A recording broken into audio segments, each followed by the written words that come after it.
મારી બેન તમારું નામ પૂરું બોલો. સુનંદાબેન દિનેશભાઈ રાજપૂત, તમારું રહેવાનું ક્યાં? Sona apartment, building number 5, room number 208. કાલે જે ઘટના બની હતી, શું ઘટના બની હતી, તમને ક્યારે કોલ આવ્યો? ઘટના બની હતી ને તે એ લોકોનું બધી માફી પત્ર બધા ભેગા થઈને માફી માંગતા હતા. તે એનો છોકરો છે વિવેક દાભોળ કરે, એને મને 3:58 ફોન કર્યો હતો કે મારા પપ્પાએ આગ લગાવી લીધી છે, સિવિલમાં લઈ ગયા છે. એટલે હું સિવિલમાં આવી હતી. તમને જ્યારે સિવિલમાં તમે આવ્યા તો તમે શું જોયું? હું સિવિલમાં આવી ને તો એને છે ને તો બધા લોચા કાઢતા હતા અને નામ નહોતું લખાયું કે ભાઈ સંતોષ છે એમ. એની ઉંમર કેટલા સાલની છે? 53 વર્ષ છે. શું કામ કરતા? એ રિક્ષા ચલાવે છે. હવે તમારી માંગો શું છે ને તમે શું ત્યાં જે આપઘાત કર્યો તેનું કારણ શું છે?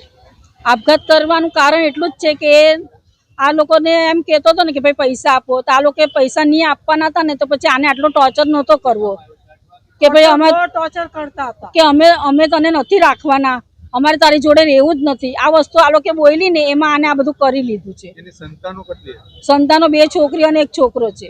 સામેવાળી પક્ષનો એની વાઈફનું એમ કહેવાનું છે કે અમને આગળ બી તમારા ભાઈએ ધમકીઓ આપેલી છે કે હું તમને બધાને લઈને આપઘાત કરી નાખીશ, એટલે આ ડરથી બિચારા ઘરે ત્યાં ચાલી લાગે. આ બધું છે ને ખોટું છે. મારો ભાઈ એવી કે ધમકી નહીં આપે, અને એવી ધમકી આપી હોત ને તો આજે 28 વર્ષથી એની જોડે રહ્યો નહીં હોતે જો એવો હોતે ને તો. કારણ કે એને કોઈ જાતનું વ્યસન નથી કે આ ધમકી આપે.